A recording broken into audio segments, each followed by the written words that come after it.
All right. Good morning again, everybody. Thanks for all joining us here today. This is Sean, and I am here with Flux, and surrounding me are various Fluxxperts. But I want to thank you for joining us today for our Ad Hoc Report Builder 101 training webinar, followed by our Ask a Fluxxpert Q&A. So we'll be going over the basics of the Flux Ad Hoc Report Builder, how to use the different functions within it, and even how to use the pesky one-to-many option. After the overview, we'll be having a Q&A with a couple of our Fluxxperts on the ad hoc reporting topic.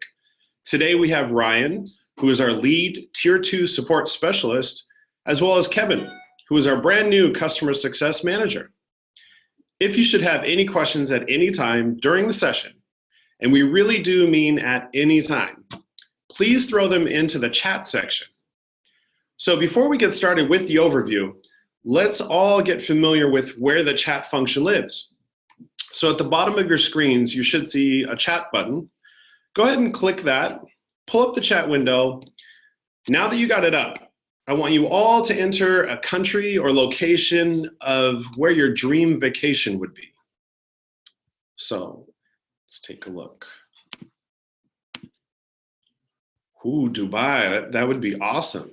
Paris, Bora Bora, Italy, the moon. I'm with you on that one.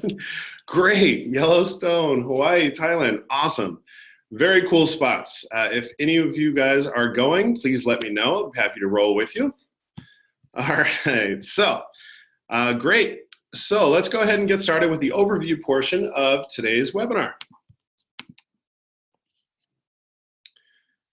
In this session, we'll be taking a look into getting started, give you a brief overview of how to create an ad hoc report, adding fields to your report, various tips and tricks to finding the data that you need, one-to-many, what does it do, what does it mean, filters, what do these options mean and what do they do, running reports, in essence, how to get the data out of the system, and other options. What else can I do to make reporting easier?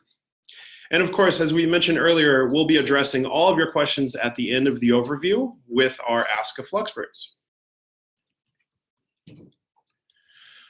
So ad hoc reports are great resources for your day-to-day use. You can grab information from any card in your system and organize it how you wish.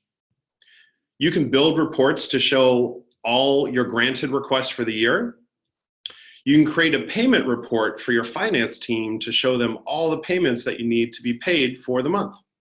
You can even use it to build out a contact list for mailers or to provide to a communications team if you need to. Plus, you can even have access the budget data to build reports that you can use for meetings or everyday evaluation. Ad hoc reports are one of the best tools in the system for any admin, as it allows you and your users to get information as soon as you need it. How many of you have built reports? What types did you build? Who is the audience that uses them the most?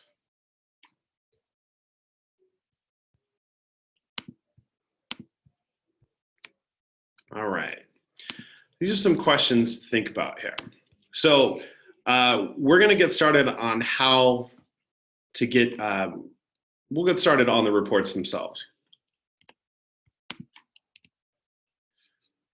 So the first step to creating a report, it really is the most important part. The start of your report is the key to the success of your report. If we open our ad hoc reports card and go to add a new one, what do? First, we'll hover over the icon in the upper left of the card to see our plus button and click that. Then we're presented with a list of options. These are called model types. Generally, you'll see they are just the different cards in your system, but you will also notice that there are a few that do not have cards, such as workflow events. You may be asking, how do I know what I need? It's important to think about the card that contains the most data you're looking for. For this example, let's select grant request. This is one of the main types of reports people build, as it encompasses the major data that we're capturing in Flux. Once we do, we'll be presented with this new window. In our report properties box, we'll need to enter a name for our report. In this example, we'll just name it Current Applications with Payments. This tells users that we're looking at a current request records and are including the associated payments for those records. Then we're going to enter a description. This section is very vital to how we're going to build the report. What we should include here in this box is what I like to call a description sentence. We should come up with a 1 or 2 sentence summary in layman's terms about what the report is going to present to us. This way we can also focus on what we need to pull into our report when we go to build it. In this example, I've chosen report showing all our applicants for the current year and including all payments. This means I may need data for my applications and my payments, which also correspond to the current year. So now that you've set up that, we'll need to click Save to get access to the builder. All right, we've gotten our report started. Now we're going to get into finding the data that you need. So now that we're in our builder, if you've never been in here before, don't be intimidated. We're going to get started with the field list on the left-hand side of our screen. This section shows us all the fields available to us for a report, along with a search bar and a filter dropdown. In this section, we can search for specific fields or use the dropdown to switch between different field types to find what we need. Or we can scroll through our list and pick out what we need individually. You can also create your own custom list of fields for the section, as well via the card settings section in your admin panel. Next, in the center section, we have the design pane. This is where we will drag and drop the fields, reorder them, and do all of our report building. Above this section, we also have various controls to toggle between this pane, the filter pane, and the preview pane. We'll take a look at those a bit more in depth later. So for now, we'll just focus on being in our builder pane. On the right, we have some of our reporting options. We can select to add the Excel filter to the header row of our report, access totaling options, and where we can enable one-to-many. And again, we're going to look at one-to-many in a bit, so let's leave it as is for now.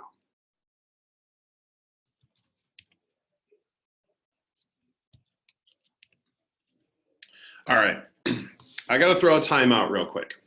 Before we continue with building a report, we got to take a step back and look at some key terms. On the screen, you'll see a few of the things we'll be looking at while building our report. These are the 4 main sections of the report builder, and each one does something unique.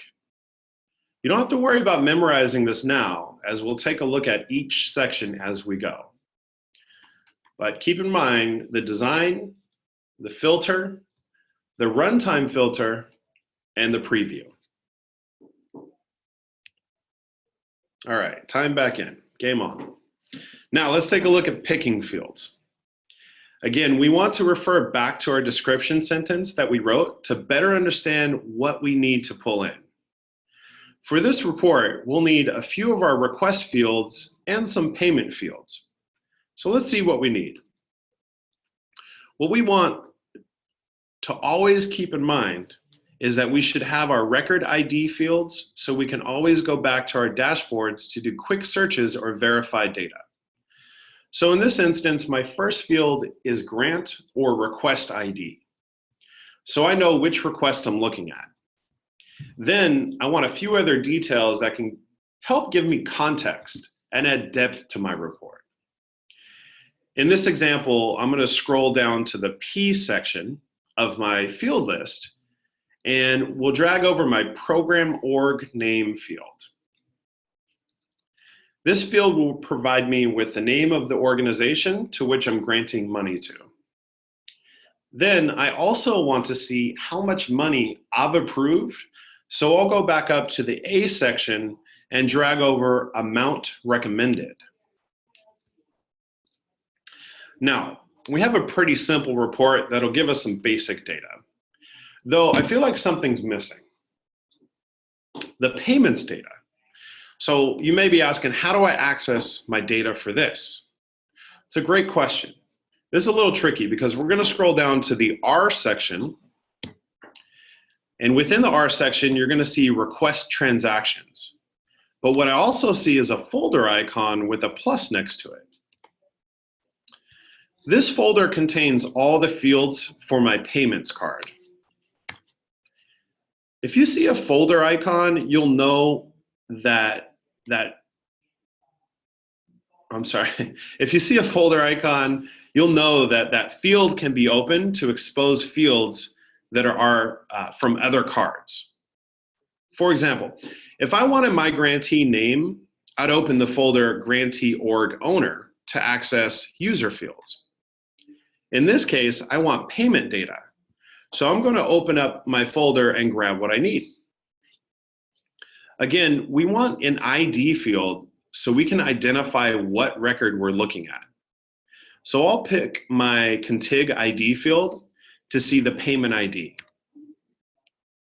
But if I add this in, I see my label just says config. What if I want to change this? Well, you can click into that label section and type in your own label for the column. For our example, I'm going to change this to read payment ID. You can do this for any of our other fields too.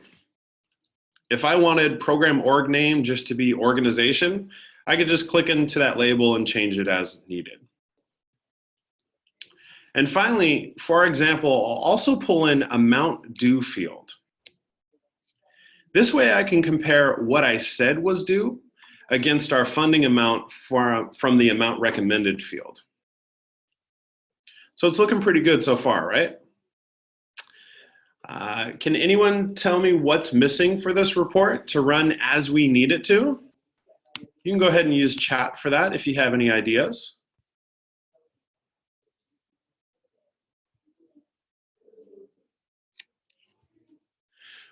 Well, that is right, the one-to-many.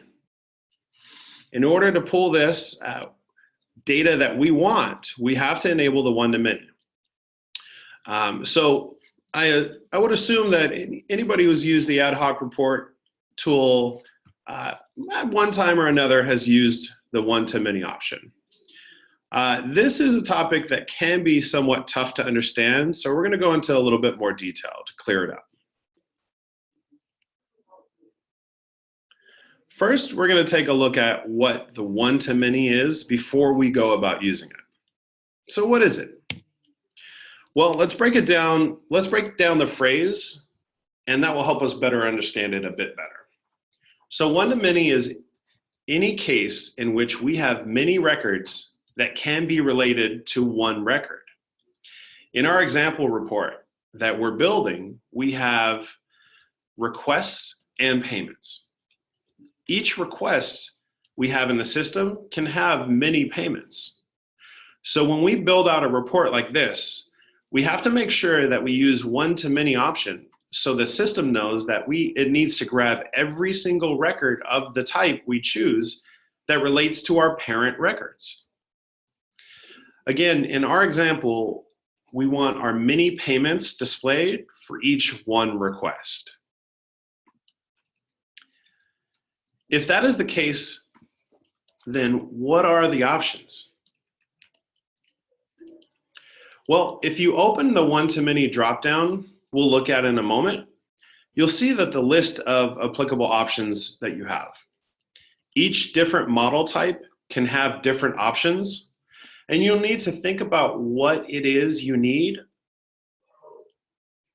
For example, if on our report we wanted to see all request reports instead of payments, we'll need to use the one-to-many for that. Or if we're looking at the grant contacts, we need to use the one-to-many for users.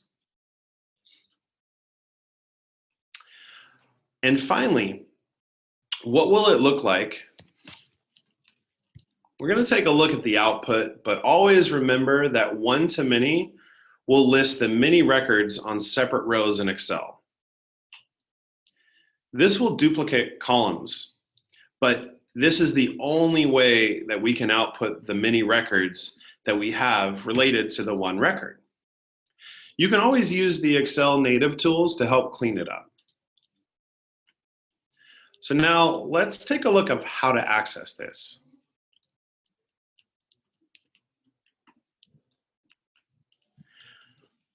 To use one-to-many, we have to toggle it on here from our builder. So if we check the box here, we're presented with a drop-down of options. Now this will default to whatever the first value is in the list, so we'll need to open it up to see our options. Since we're on the request model, we'll see that there are many, many options. However, looking specifically for payments, which will be called request transactions.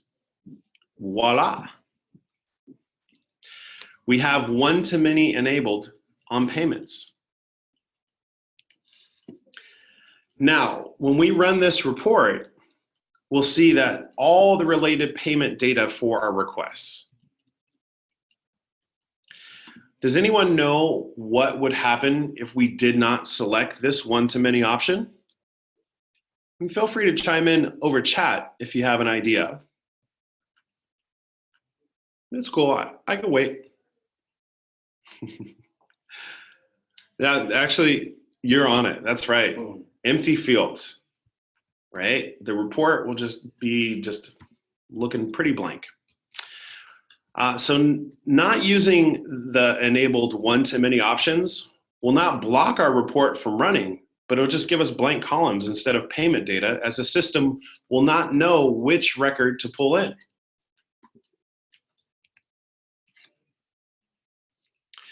So now we're going to take a look into how we filter ad hoc reports. It's a super important factor in getting the data that we need. What options do we have for filtering? Well, one of the great things about the ad hoc reporting tool is that we have access to the same exact filters you have and use on your dashboard. If we click on filter, you'll see basic filters by default.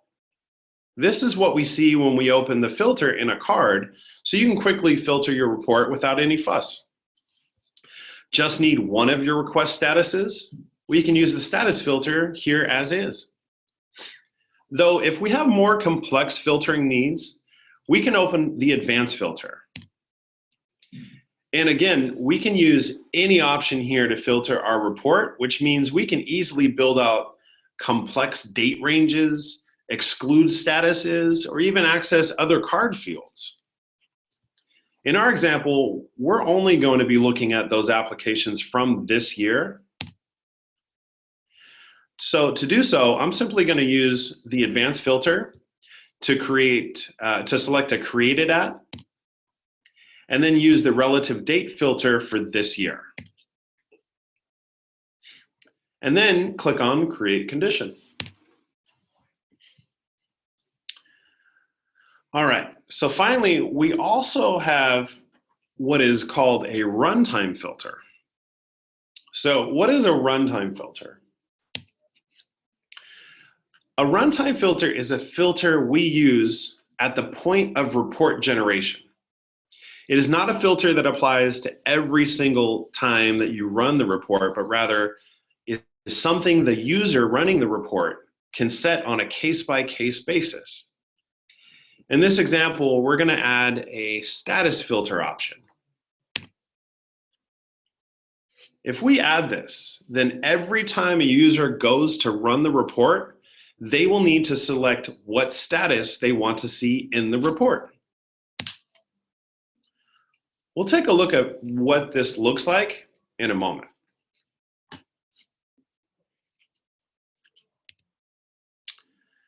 Reviewing our options, we have the basic filter. This is a static filter, so it'll apply every time a user runs the report. We also have our advanced filter. This is also a status filter that applies every time the report is run and can be more in-depth than the basic filter. And then finally, we have the runtime filter. This is a filter that is dynamic, allowing users to get only the data they want.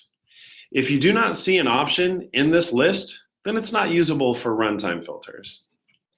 A runtime filter is a filter that is prompted to be determined when the report is being generated. When you generate the report, it'll bring up a modal that it'll give you parameters to set based on the runtime filters that you added.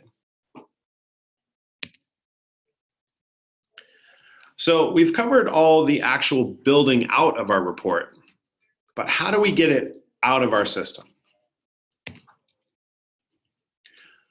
One thing to note before looking at running the report is that we can use the preview functionality. This will adhere to your set filters, excluding your runtime filters, to show you a sample of what your output would look like.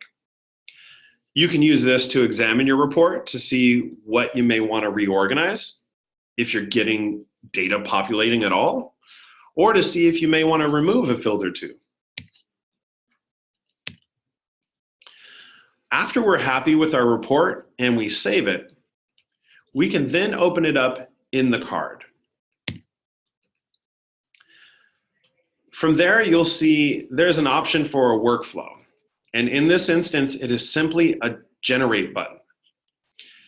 You click this and your report will run.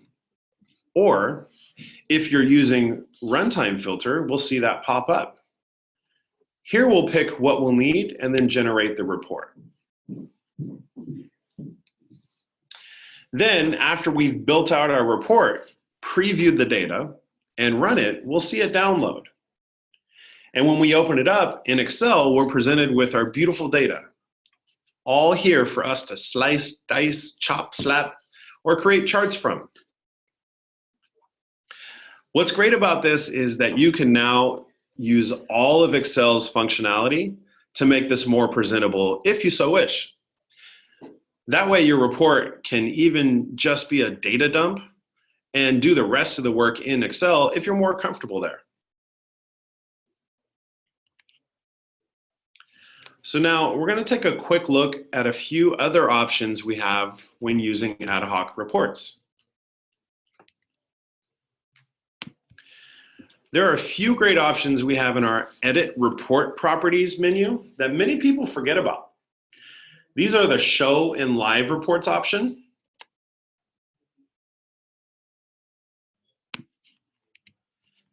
and the Use as Card Export option. Outside of this menu, we can also schedule reports to run automatically.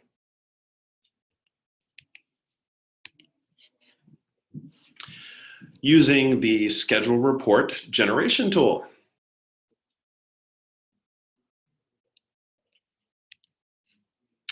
With ad hoc reports, we have some great options to make your life even easier. You can replace the card export of a card with an ad hoc report that you've built. This allows you to navigate away from using the standard Flux export that may contain fields that you don't use, or reorder and relabel things quickly and easily. This way, when you go to run your export, you get your own custom file. Then we have the ability to show our report in the live reports list.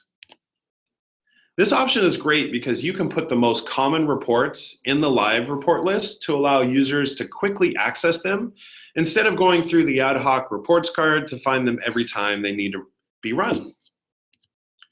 Plus, they'll be listed at the top of the live report list, so there's even less scrolling that they would have to do. And finally, we can also schedule reports to run automatically. If you build a report that you need to run every week, you can easily set it up to automatically run every week. Or maybe you need something at the end of the month. You can set that up too. This takes out the need to manually run reports every time you need to get the data and frees you up to focus on all the other tasks that I'm sure that you guys are all balancing. So since this is the Ad Hoc 101, we won't go too far into depth into everything, but you can, well, I'd like to touch on a few of these options so you can start playing with the reports on your own. First, we have the formula option. The Report Builder tool does have native Excel formula functionality that can insert formulas into your reports, so you don't have to do it once you're in Excel. The formatting for this is very specific, so we encourage you to take a look at the article in our knowledge base for this tool and see some examples. Next, we have pivot tables. Pivot tables can be created right from the builder using the same functionality that we looked at. It does take some getting used to, but can reduce your need to rely on Excel.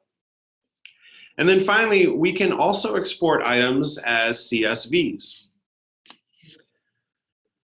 You'll build a report the exact same way you would any other, but you can switch the file format that's exported to CSV.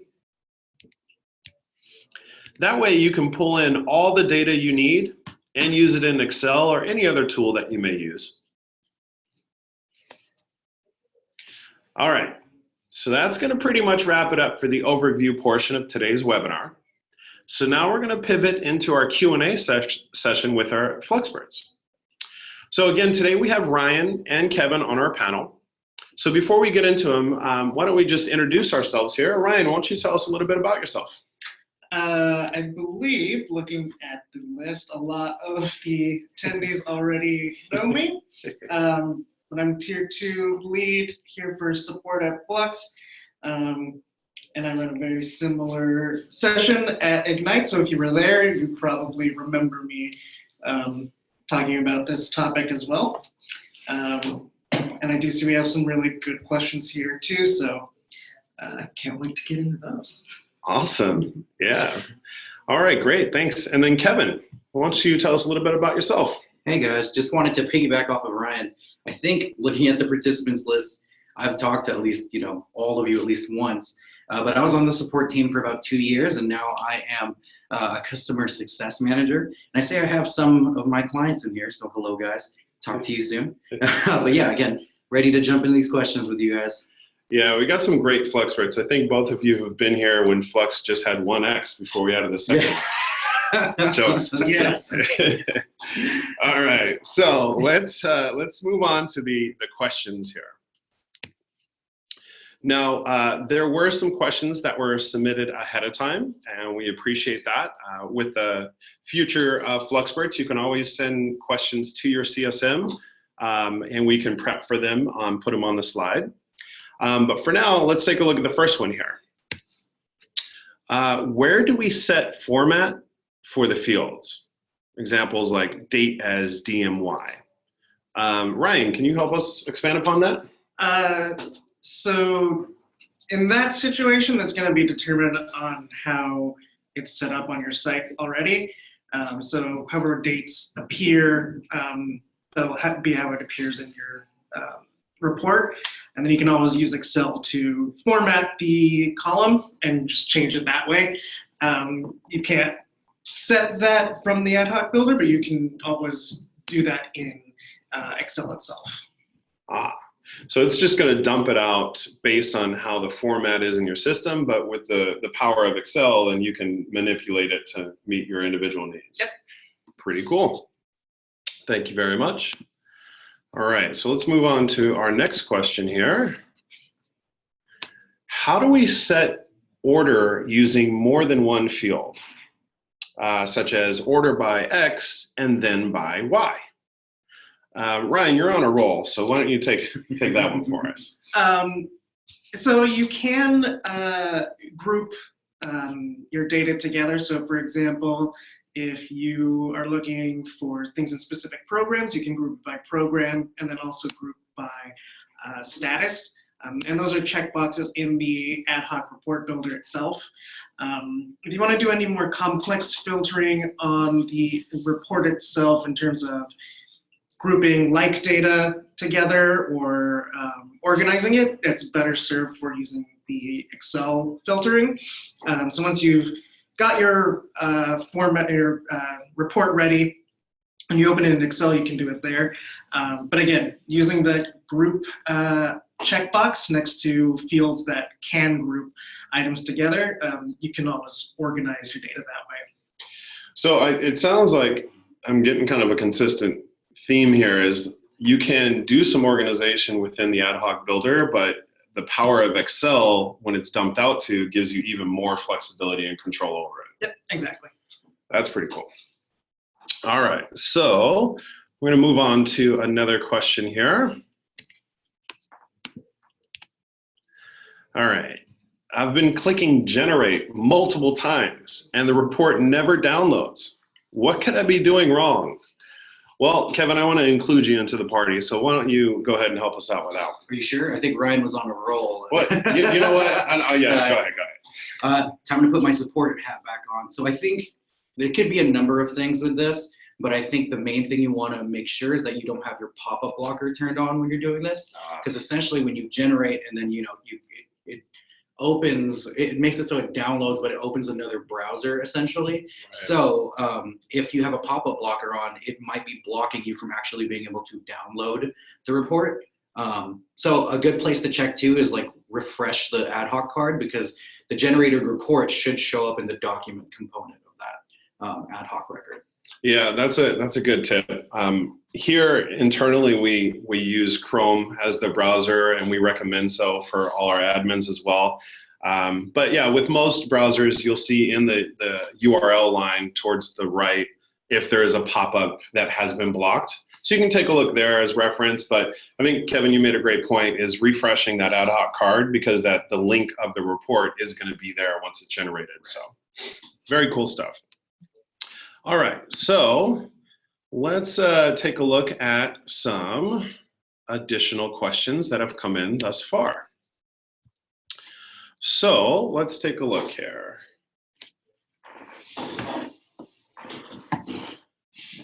So the first question we're going to cover is there any way to make the favorite field list available on all themes when you're creating reports?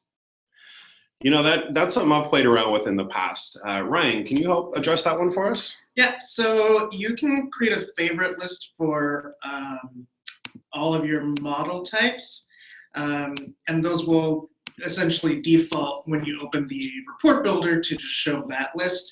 You can only access the model favorite list for the report you're building. So if you're building a report about payments, you will get your payments favorite list. You can't access the other ones, but you can customize that kind of list for any of the model types.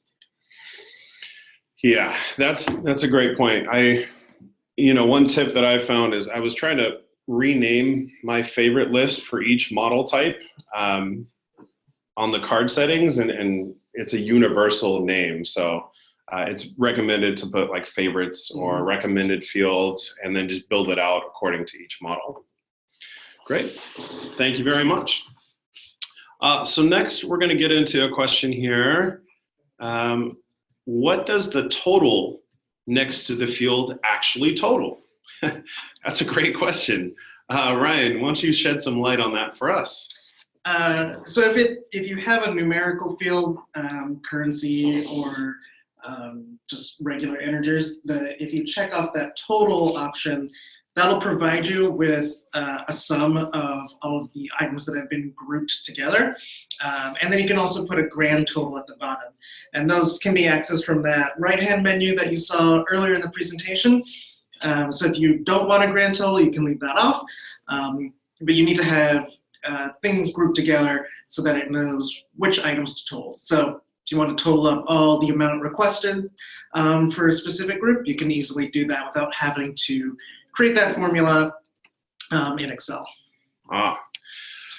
That's a great point. So it's just kind of taken away the extra legwork you would have to do to kind of sum all your fields up and play together with all the formulas in Excel itself. So thank you. We're going to move on to another question here. There are so many fields. Yes, there is. How can you ensure what you select is the right field? Also, some of the field names are confusing. So what's the best way to sort through these? Kevin, I think you have some pretty good ideas around this one. Oh, I definitely do. This is like the story of my life. You really touched a nerve for me here. But there's a few ways I kind of deal with that. The main thing that I've been doing for years now is in your live reports, there's this built-in live report called the Flux Glossary, which essentially will match up the back-end field names to whatever label that you have applied to it, which helps a lot. Also, another one of our favorite things to do that's a little bit newer, and I know Sean is a huge proponent of this. Yes. He definitely trains all of our Tier 1 support agents to use this, and that's why just another reason why Sean's so great. But in the form builder, when you open up your form and you go admin panel form, you pick the theme, and then you select you select whatever form that you want to edit, and then you click builder. You'll see a couple of check boxes in the top right there. There will be one that says BEN, which is backend name. So essentially what that's going to do is it's going to expose the backend name next to the field label that you have on that form. And that's something we'll be happy to show you and send screenshots. But those are just two of the ways that I kind of use to find out what the backend name is, so I know what to pull into the report. Yeah, it definitely can be confusing since labels don't necessarily match the system names, which are the backend names. So two great suggestions. Having that live report handy, just kind of, you can put it where you need to and reference, but also if you have that form builder using the backend name checkbox, it really helps out as well. A little bit of Flux trivia, that backend name was created by one of our product specialists, and his name is Ben. Pretty cool stuff.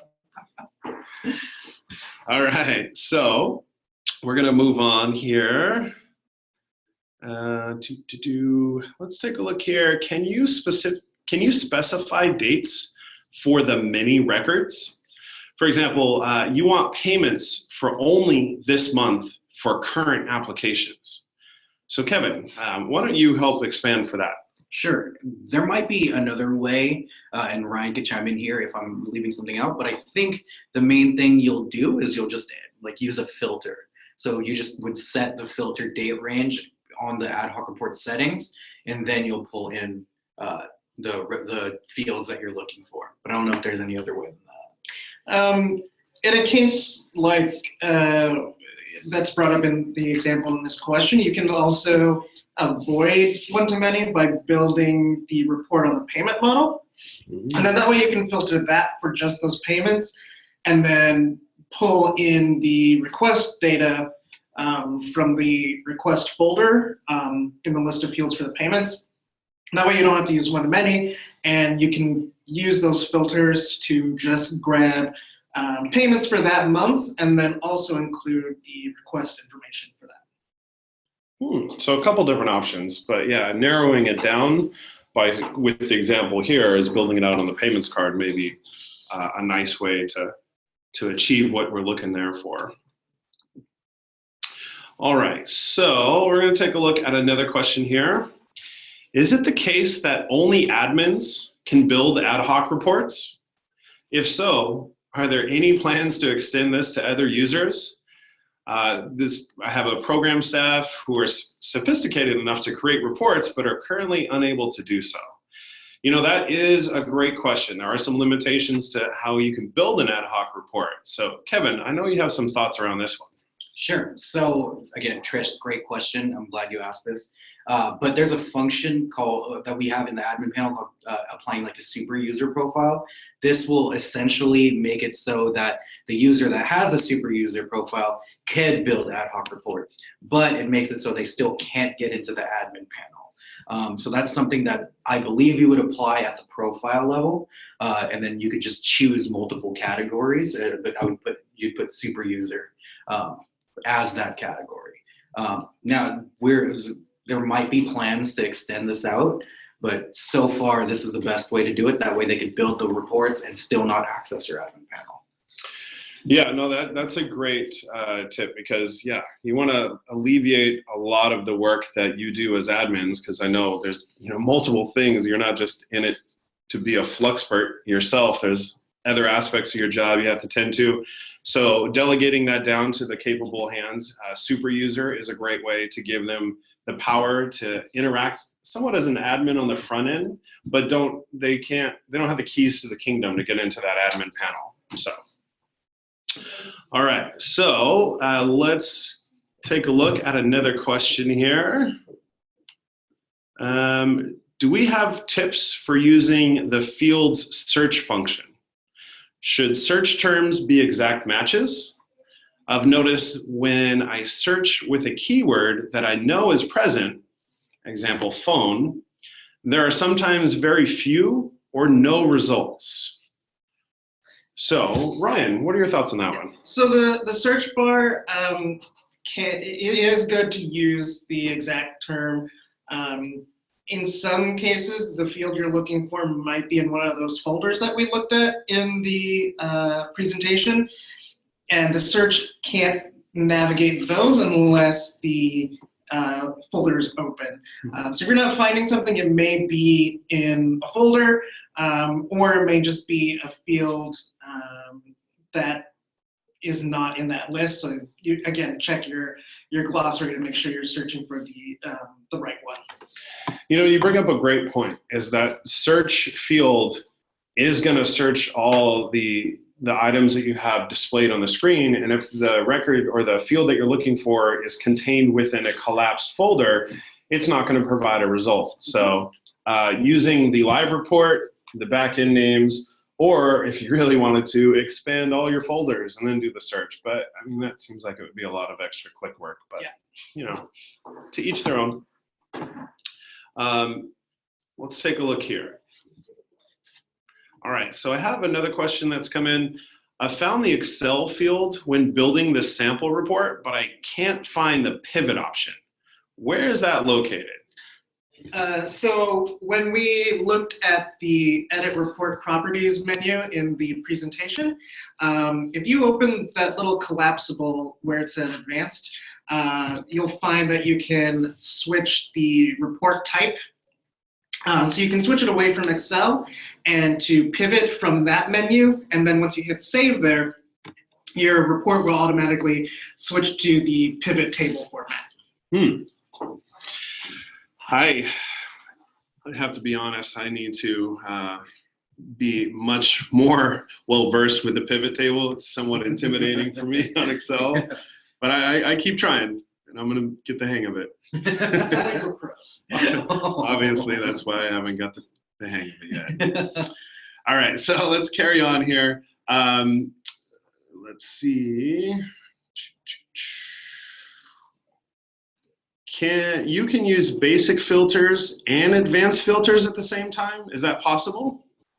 Yes. So one of the best use cases for using both at the same time, if you want to build a report to list out all of your declined applications, you can check off the include rejected requests box in the basic filter, turn on the advanced filter, and then use that to further refine your search. And that way you can get a report that shows you your declines for very specific criteria, and then you use both at the same time. Would request as granted, would that also apply in that example? Good, nailed it. Yeah, great.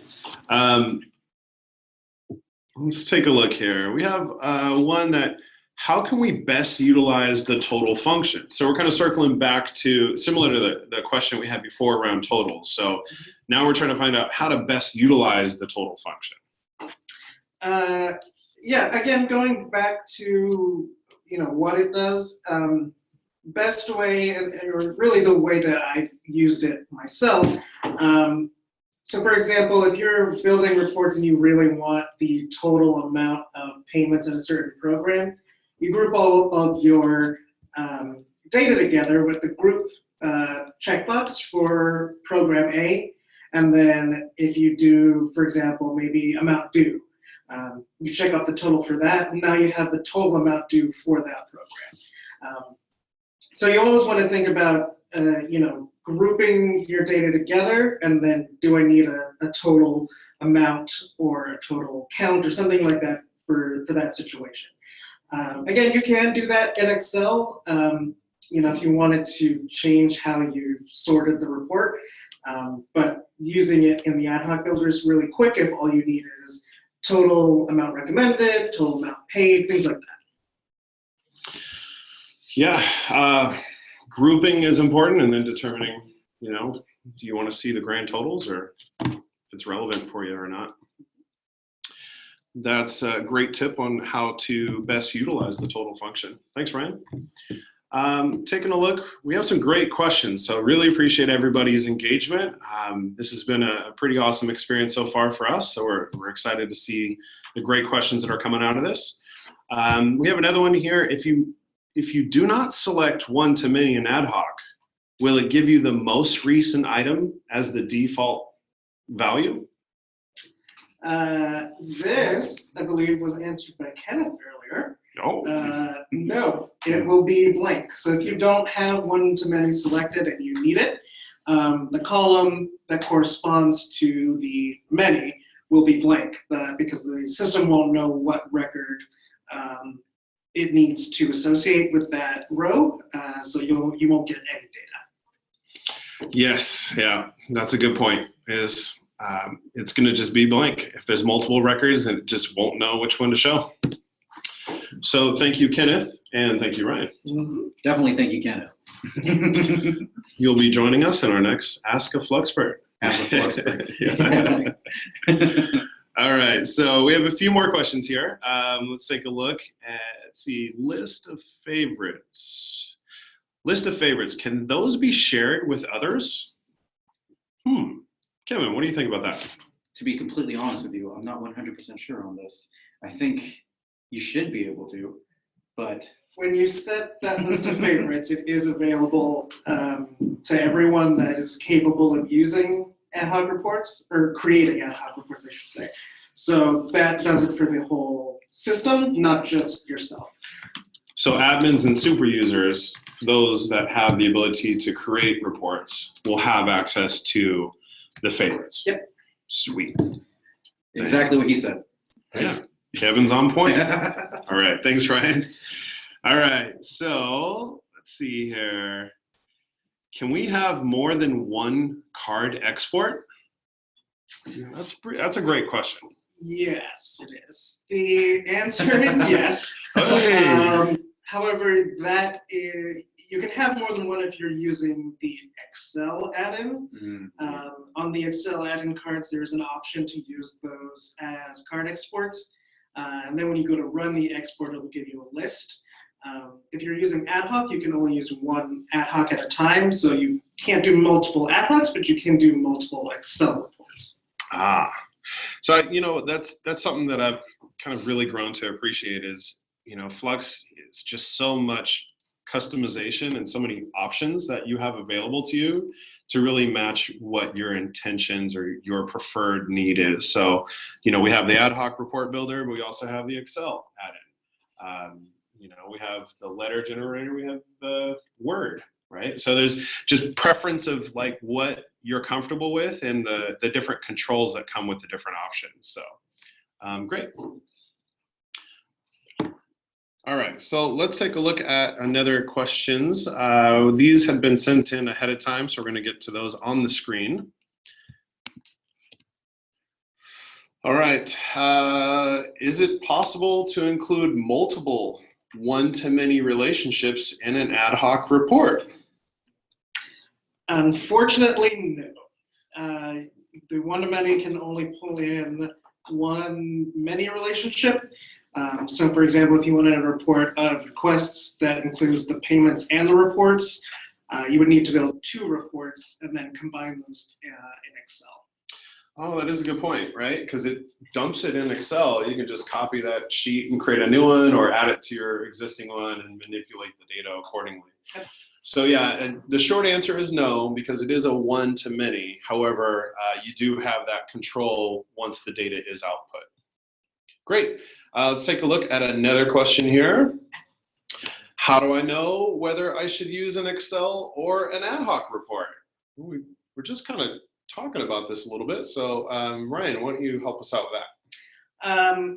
So ad hoc reports you can do directly from your dashboard. So if you want something quick or you're more comfortable using Flux than you are Excel, because Excel is a bit of a beast to learn. Pivot tables. Pivot tables are a good example. Ad hoc is great because you can drag and drop, you can easily preview. It's quick, and it's actually fairly powerful. Excel is great if you are, an Excel pro, you're more comfortable in Excel, and you do want a lot more finer control over your report as you're building it. Because with the Excel add-in, you can do formulas, you can set up charts and tables to automatically populate once the report is run. So if you are more comfortable with Excel, definitely use Excel. Ad hoc, however, is a bit more user-friendly. And then also just in terms of data, ad hoc reports can pull pretty much anything out of Flux itself. Excel does have some limitations. It is not able to give you data that is done in the back end of Flux. So for example, something like full name seems very simple to pull in ad hoc because you can grab a full name field. But the system actually concatenates first and last name together, which Excel can't do. You would have to pull two fields separately and then use Excel to put those together. So again, if you do want a lot of the just quick data out of Flux, ad hoc report. If you are more comfortable with Excel and you want a much more in-depth building experience, Excel is the way to go. Yeah, so short answer is it just is up to you what your preference is, what kind of control that you want and what you're comfortable with. Great question. Thank you, Ryan.